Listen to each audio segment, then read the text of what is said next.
Hello, my name is Danish Afif bin Mustafa Kamal with an ID of 11612-00249. Today I will be presenting a topic about global requirements engineering. We will be talking about geographically dispersed teams to be exact. So the topic that I chose is 7 strategies for managing dispersed teams. It seems like every organization is faced with this scenario, and it differs greatly from how organizations manage teams and resources 20 years ago. In today's world of global professional services organizations, project managers, resource managers, department managers, CEOs, and everyone in between seem to be managing at some time or another resources who are not co-located with the rest of the team members they are working with on projects and company initiatives. There is something to reflect on the terminology we use when we are talking about teams that are dispersed. Some are geographically dispersed across the globe. Others are still located in one building but are being asked to work on a flexible or agile basis in terms of working arrangements, which can be really hard for some people. This includes approaches like hot desking, agreeing methods of performance expectations, and various ways of staying in touch. Currently, I have a friend who is working with a research team where only a handful of the team members are based in the same office, and a local authority which is going through substantial changes to bring all staff into one location with considerably less space than previously. While the scenario of managing dispersed teams is more the norm now than the exception, it is not without its challenges and its own set of best practices. If one hopes to be successful in overseeing dispersed teams and leading them on tasks and projects, especially customer-facing projects, then there are a few things that must happen. Some key concepts to keep in mind in order to effectively manage. So the first point is efficiency and effective of communication. So the number one responsibility of a project manager or team lead is efficient and effective communication. And never is that more critical than when you are managing resources you can reach out to face to face. If you're working on a project, it's important to plan how and when communication will happen. This will prevent any complications in the near future. It is highly recommended that the team agree together a communication plan, even if it's a brief one. In that plan, you can identify all communication points on the project. Include everyone's contact information all in one place so it is easier to search it up, and plan for what meetings will happen weekly, monthly, and etc. It will hold the project manager and team accountable to communication throughout the project and build customer/stakeholder confidence, because this process has been planned for and provide upfront for every project stakeholder. So the second point is manage the project deliverables, not project activities. When I say project deliverables, I mean the outcome and not the activities itself. A lot of project-oriented work is well suited to mobile staff. Even roles that are more task-driven can be effectively managed if they are broken into deliverables. For mobile staff, this may mean collapsing some of the activities of a business process or workflow that had manual checkpoints and controls associated with them into deliverables. Automation, where possible, can be used, or batching activities into larger groups can transform task-oriented jobs into deliverables.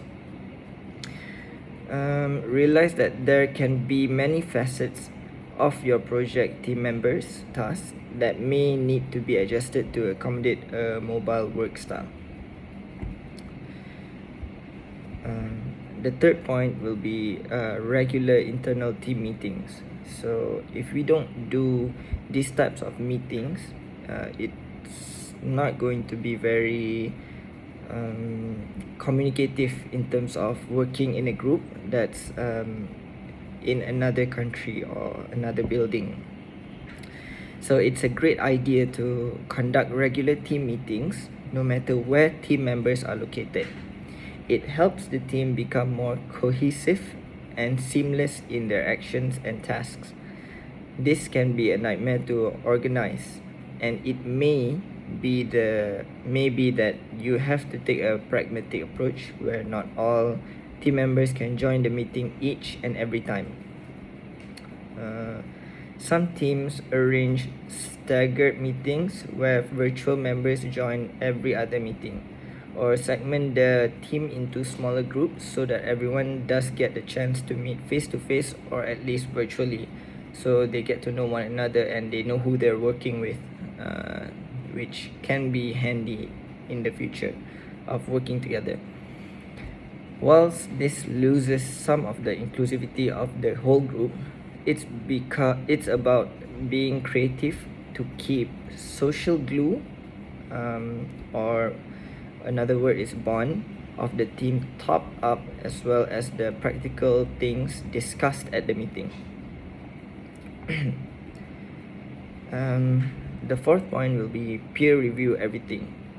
So this is an important concept whether the team is co-located or geographically dispersed. What I mean by co-located is everyone is at the same spot or same building and working together. And geographically dispersed, meaning by not everyone is working at the same building or the same country, but they can be working on the same thing even when they're not at the same place. But it becomes even more important when you can't just walk a document to the office next door for a review. When team members aren't communicating face to face, it's easy to assume people are reviewing and proofreading team documents. Don't skip this process and find out that you delivered an important document with inaccuracies and misspellings. I found out that the hard way and never let it happen again. You lose some customer confidence that is very hard to get back, which is bad for the company. The fifth point is use of automation. Anytime you're dealing with a project team or functional team that has one or more geographically dispersed team members, it's important to use as much automation as possible to enhance the information sharing and collaboration experience. For projects, choose a good web-based tool that allows for the entire team to input information together and update task responsibilities and completion status, and share documents and knowledge throughout the engagement with everyone on the team. It will make the project manager's job much easier, and there is less chance that key information will fall through the cracks or be lost somewhere. There are lots of project management tools out there, but recent ones that I found to be useful is with this tool called Basecamp, as an online tool for which there is a cost, or Trello, which is a free simple tool where activities can be agreed or followed up, etc. For regular organizational teams, be sure to look for tools that provide good mind sharing and document storage and sharing capabilities. This will help team communication become much easier and smoother for working on the same project with other people that's not in the same building as you. These types of tools are now widely available from vendors all over the world at very reasonable cost, and you can easily control the security and access of the information, as well as allow access to specific customers on an as needed basis. So the sixth point will be exchange of personnel on a regular basis to build interpersonal relationships. So interpersonal relationship is very important when it comes to working with other people. It's important that the manager staff relationship be strengthened over time. Relationships left unattended like this can lead to short employee tenures and higher turnover rates, costing the organization valuable finance in employee training, orientation time, and knowledge transfer that is lost with the existing employee.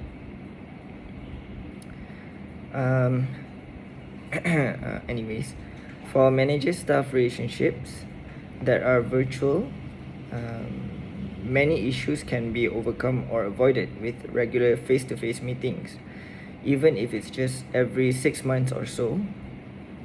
Of course, take advantage of any situations where you're logically going to be in the same place at the same time, such as annual meetings, annual company gatherings, project team meetings to kick off a project or a major phase, etc. But when those aren't happening in the near future, make something happen. Go to the member of staff's location for a meeting one time and have employee come to you 6 months later. The cost savings in productivity, improve communication, and reduce employee turnover will far outweigh any associated travel costs. Performance management is also important, but it doesn't have to be tedious and excruciating process or obligation.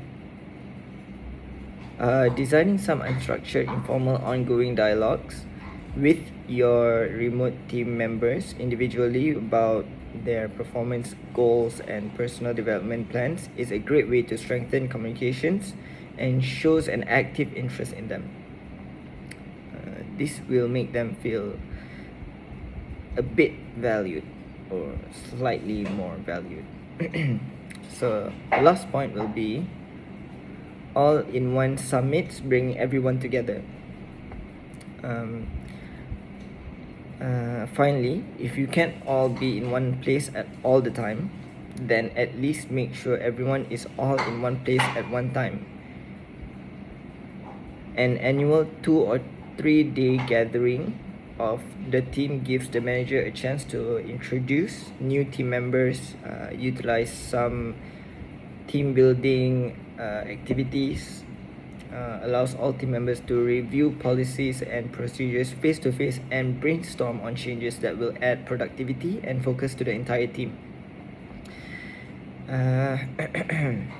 It might be as if the teams are based in one locality or same building, that this could happen quarterly.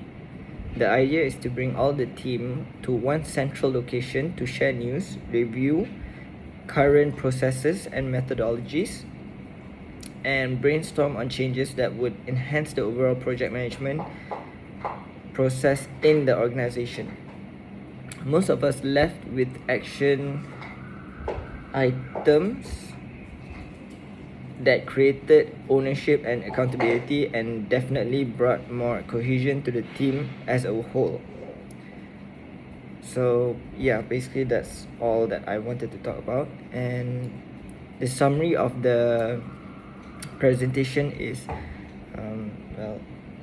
the bottom line is managing any team is challenging, and most of us are getting used to managing one or more resources who aren't working with us face to face, which can be hard sometimes. I know personally because I've done that before in the past, and in order to keep the entire team working together as one cohesive, productive unit, don't fall into a trap of assuming everything is going smoothly just because you aren't seeing issues. So the important thing is to communicate. Even over communicate, that's fine. Just communicate. Conduct regular team meetings even if there isn't much to cover during a given session. Review each other's work as a team so that you can see which part you did wrong or you did correctly. Review each other's work as a team to prevent any misunderstandings or lack of information in the project. It's all about collaboration and continuing to deliver quality work even though you aren't working physically in the same location. Thank you.